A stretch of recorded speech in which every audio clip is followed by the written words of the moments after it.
Hello, TD King, Mitch Baltazar, and we're here today to talk through Chapter 1 of the Karman Line, and I'm just going to go through and talk about it, and Mitch has read it, and actually given some revisions as well, so that's nice, and we're going to talk about the highs that are in that chapter. Yeah, so TD, let's talk a little bit about, you kind of go into Chapter 1 talking about how you first came into this entire industry, being in the military. We can recap on that. I know in the previous video, you had talked about a contractor in Florida, but if you want to recap on that real quick, just kind of get everybody up to speed on where we're at right now. Yeah, so, and I think I talk about this in the book, but I had been given a job where I was in charge of procurement for our fighter, for the F-5, and that was in service to both the Navy and the Marine Corps. And so I was the program manager for the jet. So that was my first exposure to it. And I think I might talk about that in one of the chapters a little bit, because I was very junior for that position. And so when I got that job, that was my first exposure to it. I thought that everybody else before me that had that job was more knowledgeable. Right. So I felt like I was catching up because I'd never heard of a lot of the FAR regulations and how the money was spent. So I ended up doing a deep dive into the regulations, thinking that I didn't know this stuff because I was so junior for that position.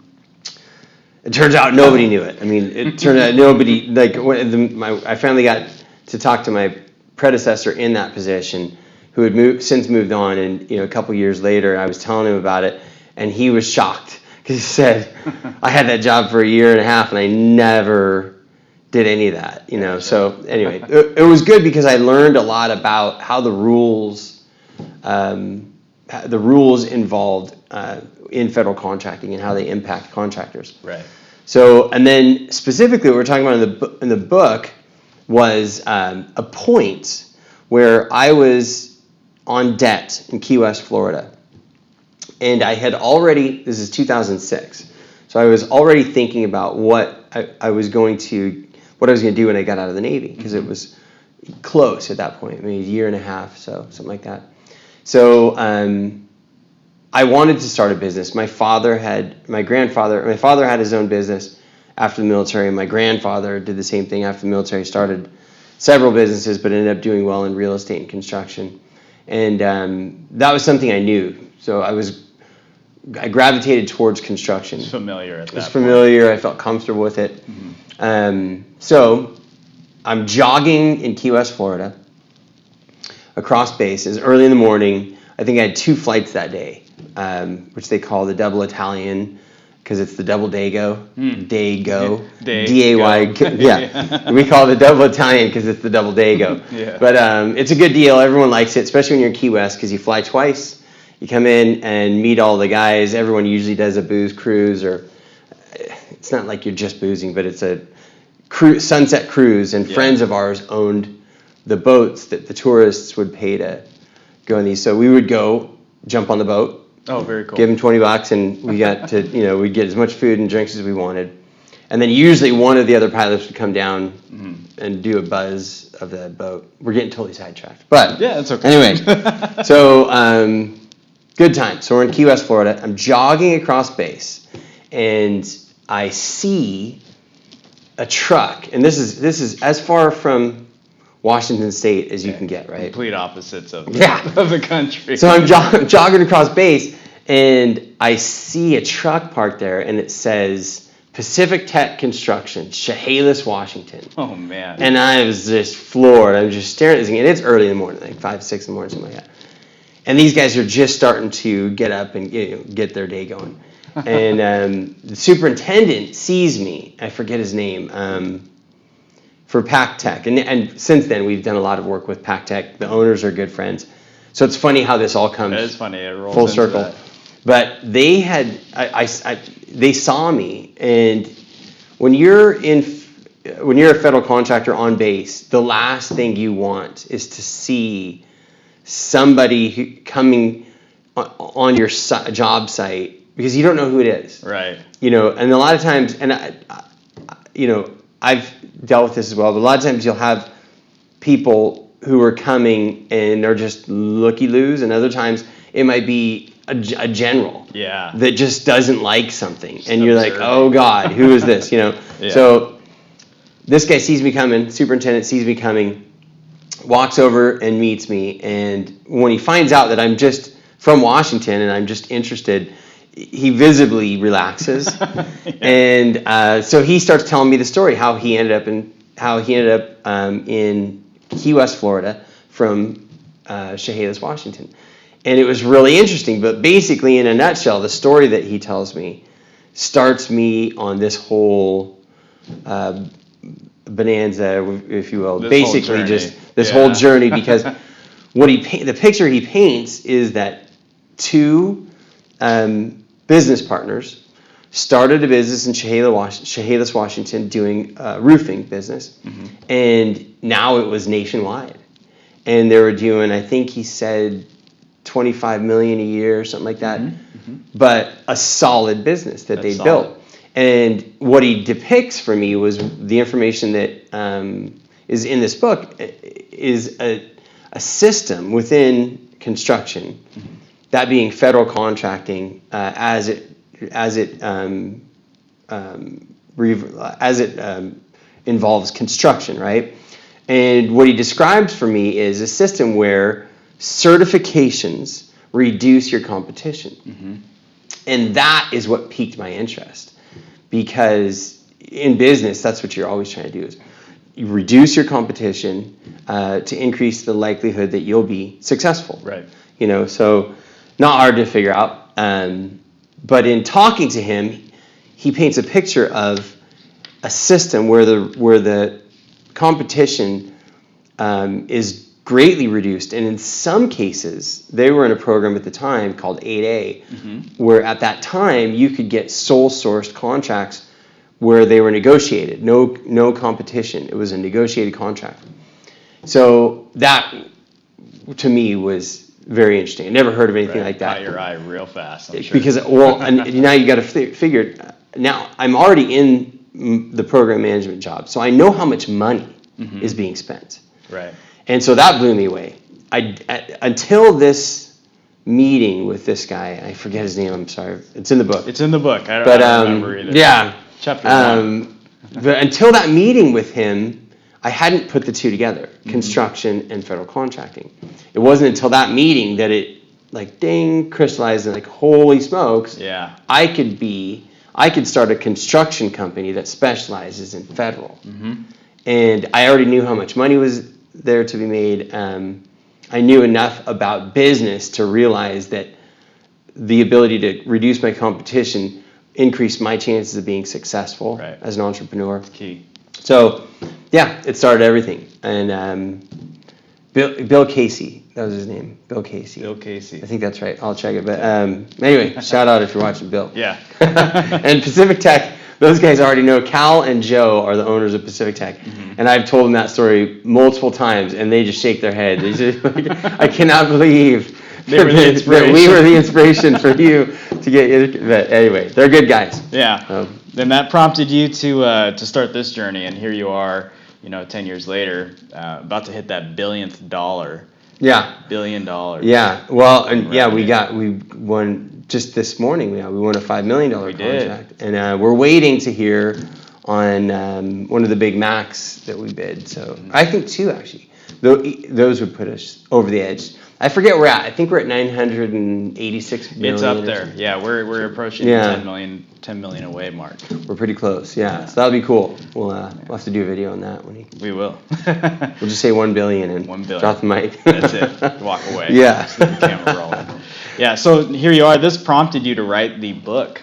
That you wish was available to you at the time when you were experiencing these light bulbs. And, and here we are, and this is why we're here for you guys. Yeah, and it is actually funny. I had been several times I'd been approached, and people would tell me, you should really write a book, because not only were we successful, but we were successful in the downturn. So, we started the company in 2007, and that was after the market was already in a going nosedive. down. And so everything was hard. There was no credit. It was really hard to get bonding. And the book talks about this, Jeff Woodworth and some of the people that really helped us, mentored us, Karen Say. There's a long list of people that helped. We couldn't have done it by ourselves. But Right. So what's interesting about that is the book actually didn't start off as a book. It started off as just an outline. I was getting questions from other veterans. How did you do this? And could you help us do something similar? So wanting to do something that could help people follow that same roadmap, I started an outline. And it was supposed to be just a simple outline that I could just give people. Like, Right. hey, if you want to start a business, because we've teamed with a lot of companies, a lot of people who start businesses. And in my mind, it would be great to have as many business partners as we could. People helping each other in this industry would make us all stronger. So I've partnered with almost all of my competition. I know them all on a first name basis. We partner when it makes sense, and compete when it doesn't. But there is a benefit in teaming and forming those alliances. So Right. I wanted to make an outline that would help future entrepreneurs to do what we had done. So that was the genesis of the book. And what it evolved into is what we have now through multiple people reading the book and just coming back and, like yourself, giving, hey, maybe add this or change this, or and one of the things that kept coming out is people wanted to hear more about the story, Right. And they wanted the lessons weaved into a story, and it seemed that people caught on a little bit easier when, instead of saying, okay, here's Buy American, here's the rule for Buy American. Right. What is it, and how did that apply to you? And how did it impact us? Right. So that was that's how it became a book. It wasn't originally planned on being a book, and it just kept growing, and it's still growing. I mean, Right. Oh yeah, we're still constantly writing it. Because there's so much, you have to stop at some point. Yeah. And we'll probably do a second revision of more complex. Right. Maybe starting from the end of this chapter, which I think is 2016 is when the book ends, to today. Yeah. And then things will change. As we're learning right now. There are just things changing consistently. We've had projects recently where Buy American Act has, in the book, it may not have explained everything of what we would have experienced now, and then we have to improvise and adapt at that point. It worked really well. And there's a lot to it. It's a meaty subject. There's a lot. Anything written by Congress. Right.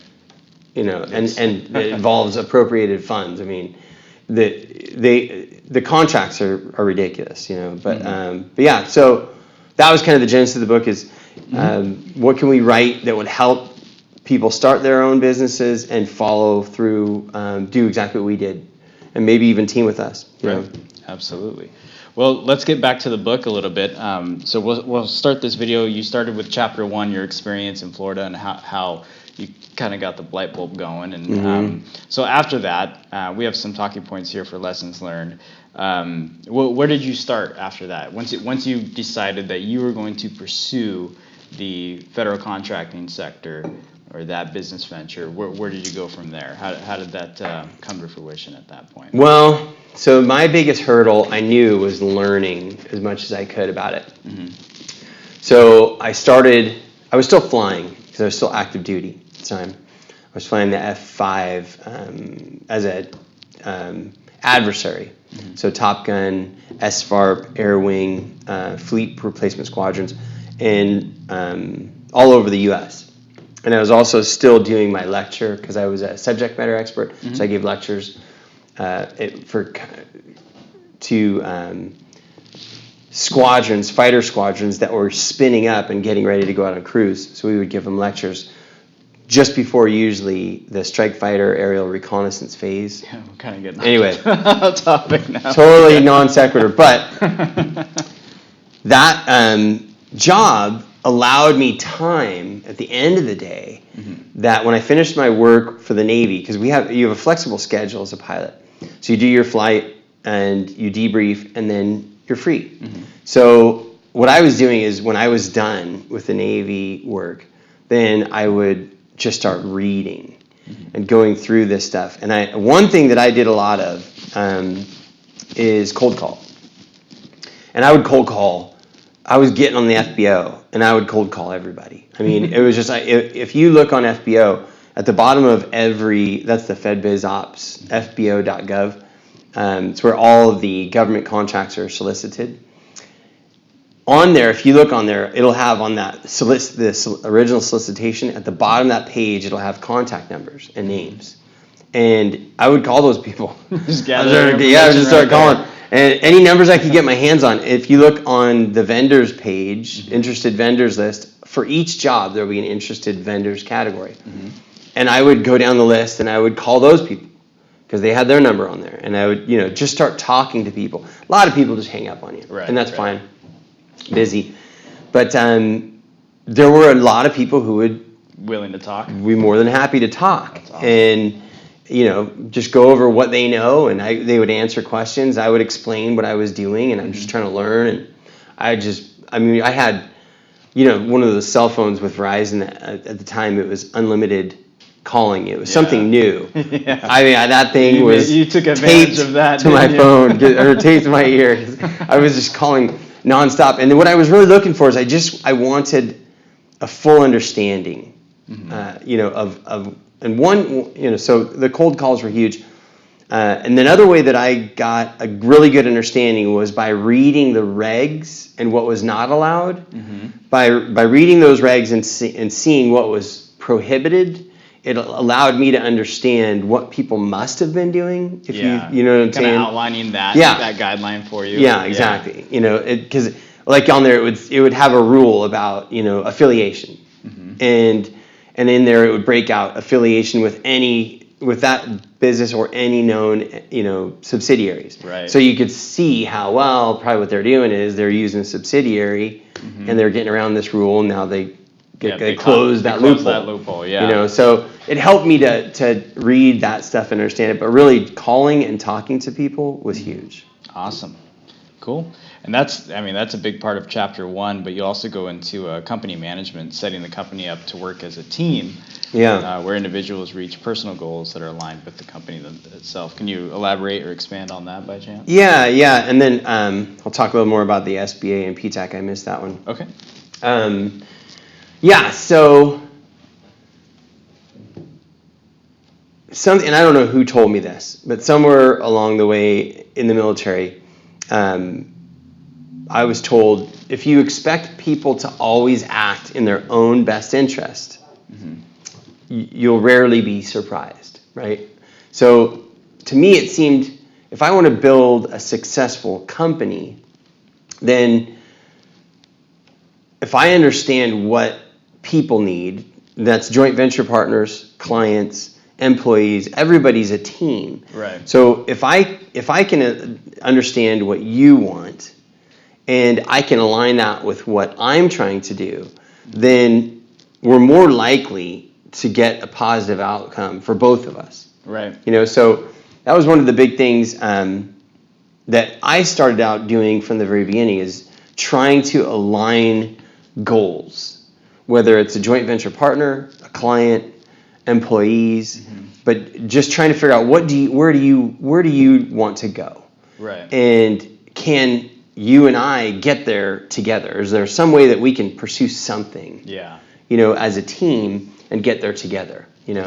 So that's something that I started doing really early on, because what I didn't have was money. I had a lot of ideas and I had a lot of knowledge. Well, I thought at the time a lot of knowledge. I didn't know how little I knew. I felt like I understood federal contracting, and it was a niche market, something that most people did not understand, or most of the people that I knew did not understand. But I had a lot of friends that were contractors that were doing construction. So I saw an ability to align. I knew what they wanted. They wanted money. They wanted work. And so did I. And so I knew where we could get that. And so what I would do is bid work. I would win the work. And then I had a group of friends, contacts, people that I knew from the construction industry and from my hometown that could help me execute that work. and we all got paid. So it was a win-win. And so I started doing that really early on. Yeah. And then I started doing that with the first employees that we hired, trying to figure out what they wanted. Even if someone said to me, I really want to start a company. Right. Fine. You know, I mean, I make as a company, or not me, MacNac makes more money off of our joint venture partners than we do off of any single employee. So if you have an employee who thinks they can run a business, it's a long road to hoe, because, well, for us, we didn't make enough money to pay ourselves for 2 years. That's a long road if you don't have some other source of income. So, yeah, but if someone wants to try that, you know, that's great. You know, so anyway, my point is, it doesn't matter what their goal is. If I know what their goal is and I can align that with something I'm trying to do, even if it's short term, like I think we've had several people who have expressed interest that are here now in someday starting a company. And I've always said, yeah, great, you know. Now, one thing, and this is a little bit off tangent, but it might become something that a viewer might want to ask questions about. You can screw yourself. And what I mean by that is, let's say MacNac helped you. Right. We've got you on the, and let's say you're a project manager for us, and you've been with us for a couple of years, and then we help you start a company, and then you go to get your certifications, and then we try to apply, MacNac and you try to apply for a mentor protege. We can be found to be undue reliant. You could be found to have undue reliance on MacNac. Right. And I know a couple friends that have had this bite them, where they've helped employees start companies, and they've been found to have undue reliance on the company. I think it's unfair that the SBA does that. Yeah. Because, I mean, so what? So you're working for who's to me say? as an employee, and now you're starting a company. You know, why can't I help you start that company? Is it you know, some type of conflict or something like that? You know, but whatever. I know people have been bit by that, so it's something that I should bring up to be aware of. Yeah, I'm sure it's something that people will have questions about, but you do have to watch out for undue reliance if you're trying to form a joint venture with the company you worked with, and you're applying for a mentor protege, which was the case for this group of people. But yeah, cool. Well, if you want to go back to the SBA real quick in the yeah. So 2 places that are free, and I should mention, are an excellent source are SBA and PTAC, and they're different, even though they sound similar and their goals sound similar. The SBA is an actual entity. It's a government entity, right? So there is a everyone that works for the SBA, I should say, is a government employee. Right. Some people are volunteers that do a program called SCORE. What I'm talking about are the employees. PTAC, on the other hand, is not. PTAC is Procurement Technical Assistance Centers. They bid on those contracts. Okay. And those people are not government employees. They might have been. A lot of times they were prior government employees, but they've bid on that contract, is the way I understand PTAC. They bid on that contract, and now they're providing a service, which is similar to SBA. They kind of overlap. But the PTAC is not a government employee ran. So they're a little bit different. But what I found is both are good for different things. When I went to the SBA has a bunch of classes, and they have a lot of knowledge, and they also are the approving authority for programs like 8A. Right. You know, and HubZone, I believe, is theirs to approve as well. These are certifications and programs that will help, like I said at the beginning of this video, help eliminate your competition, so we can get a little bit further. Right. Reduce that competition. Yeah. Yeah, the SBA is the approving authority for 8A. I believe they're also the approving authority for your company to be HubZone certified. The disabled veteran is currently a self-certification, which means you don't necessarily have to get your VIP through the VA, but they recommend you do. And if you don't have it, it's really easy for someone to protest you. So if you win a job as a disabled vet and you're not a disabled vet, or a disabled vet doesn't actually own and control the daily work of that company, Right. you're guaranteed to get protested, and you'll lose the job, the contract, in protest. Gotcha. So anyway, the PTAC, on the other hand, so when you look at SBA, one thing is they have the SBA will have, in some cases, like the Seattle office of SBA might have 100, maybe 200 companies that are 8A certified that they're servicing. Gotcha. And so their job is very different from PTAC in that regard, in that they have a number of companies that they are helping to develop.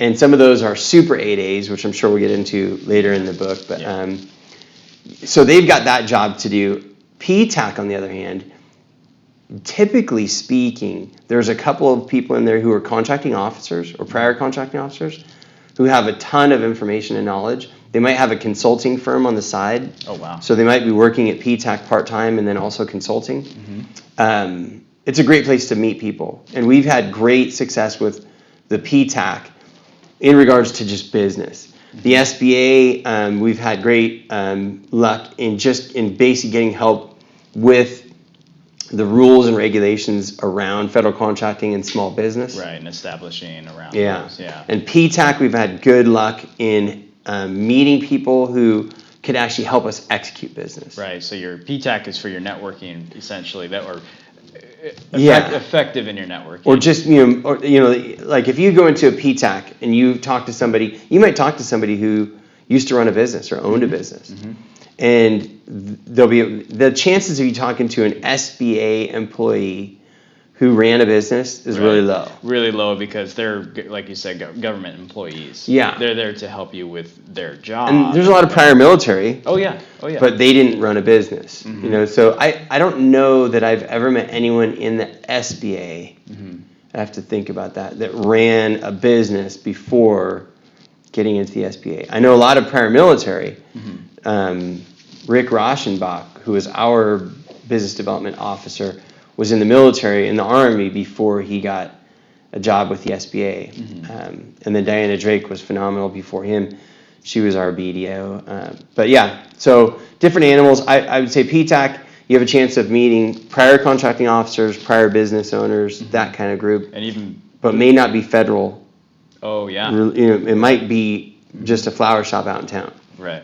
But you'll meet those people. But there's potential for teaming and partnerships there. Yeah. If you are brand new to the industry and looking to and the PTAC is more aggressive. They have a vested interest in that their performance is key to them winning that contract again. So the fact that they have to perform makes them more aggressive in helping you. So I found that the PTAC people will typically be much more out over their skis trying to solve problems for you, because what they want you to do is come back and write a good report for them. Or at the end of the year, they have, if you won jobs and they helped, if you put that in there, then they show that to the government to show that they've been doing their work, that they're spending the government's money in good faith. So their PTAC is more aggressive in trying to help you. They're incentivized a little more. They are. Yeah, it's more performance based. Right. Awesome. Okay. And then another part of chapter 1, just moving on here. So government money and appropriation. You kind of went over that in the previous video when we introduced this entire channel. But if you want to touch on that real quick. Yeah, I can make it simple because this does get very wonky. It does, yeah. So government money, how the money is appropriated by Congress is what people will commonly refer to as the color of money.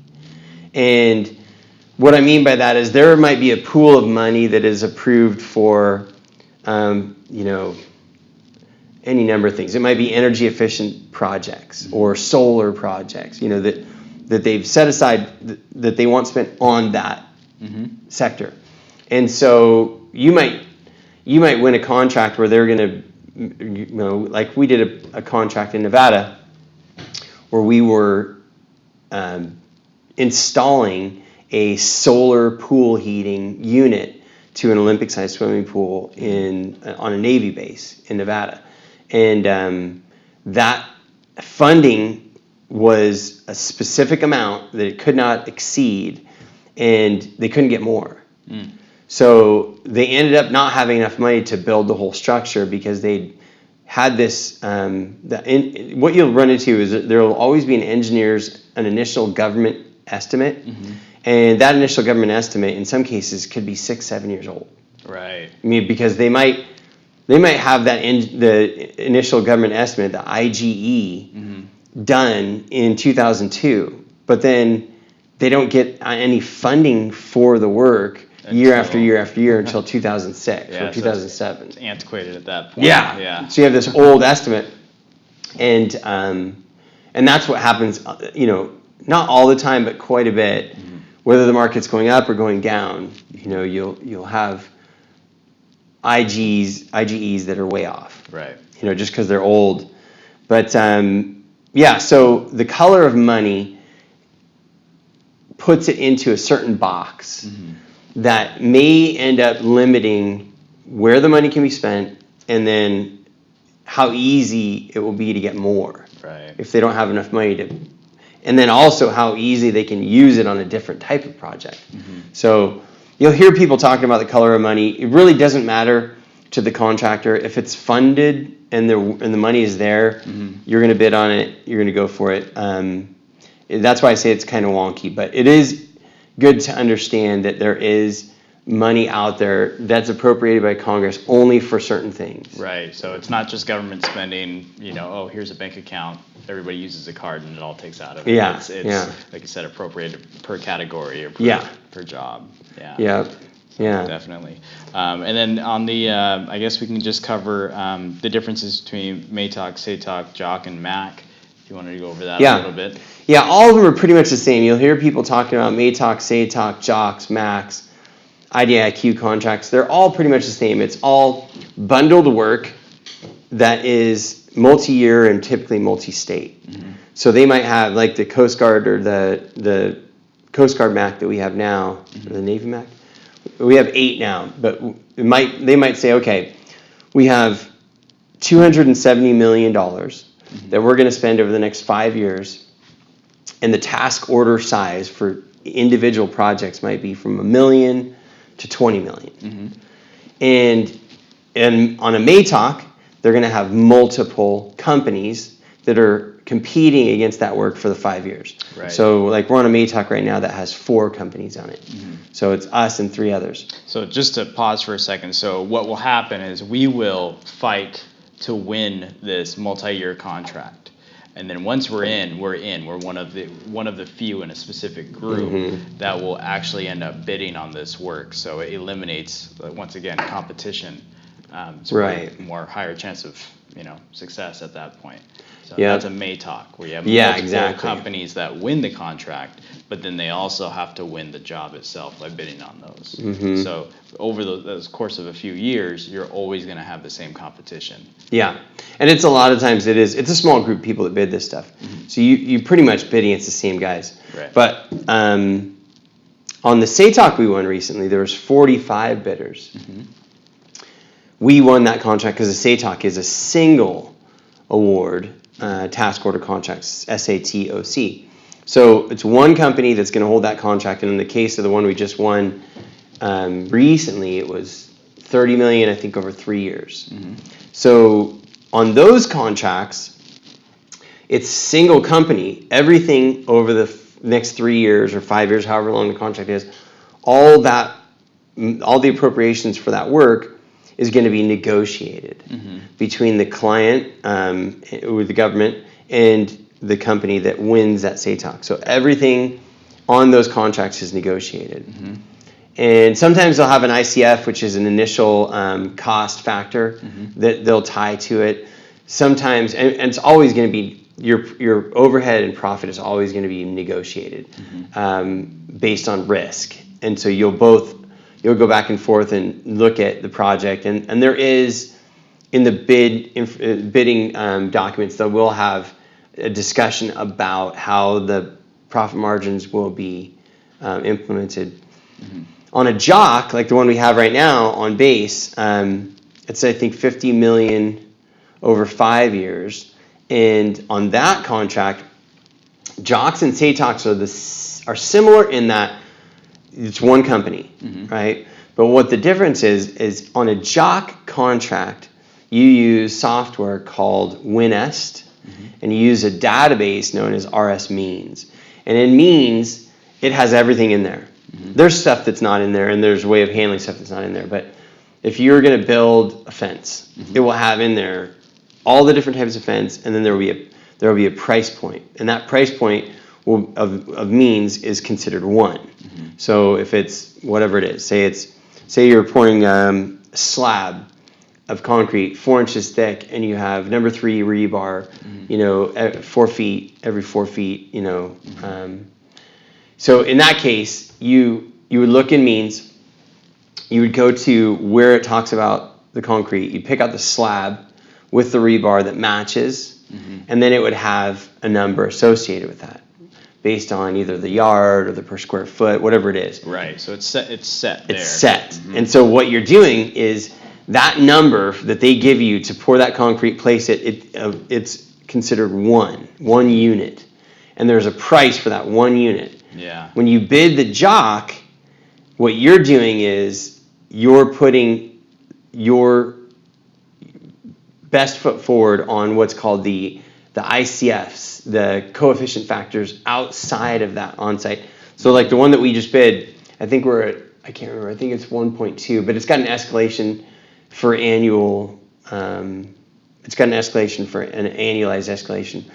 But I think it's at 1.21. So what that means is we've basically got 21%, or 21, we could say 21%, on top of every unit. Gotcha. And that 21% has to cover all of the stuff that is in that ICF. So that's a Jock.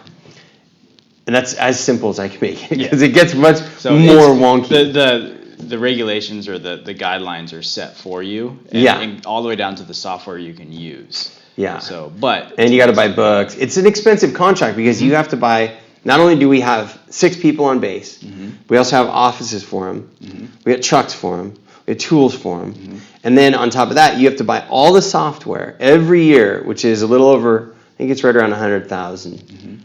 Every year we have to buy all the software and all the actual books, not just software, but they want you to buy the books. Some people use the books. And then give them a copy. So we're buying, part of the contract is to buy them a copy. So, that's strictly for that one contract. Yeah. That's nothing to do with any of the other multi-year contracts that we have or anything. That's all for one.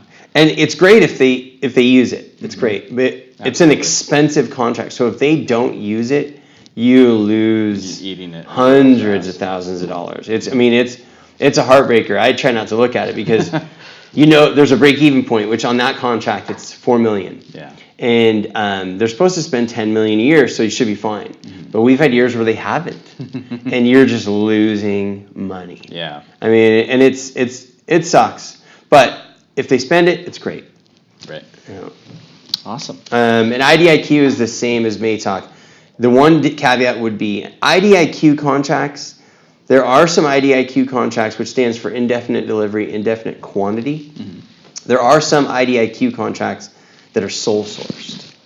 And we've gotten them. I know other people have gotten them. And that's when they can only sole source $4 million. And that's a no competition contract, right? You're just negotiating the work. And when we got those contracts, it was because there was emergency work that needed to be done, and they could get it done. That's like Elwha, when the Elwha River was, when we were doing that project, and it was blocking up their water system. Right. The Bureau of Reclamation called. We'd done a lot of work for them in the past. They trusted us. They flew out here from Colorado. We met them on site and looked at it, and it was the next day, I think, we negotiated that contract. It just had to be done fast. Right.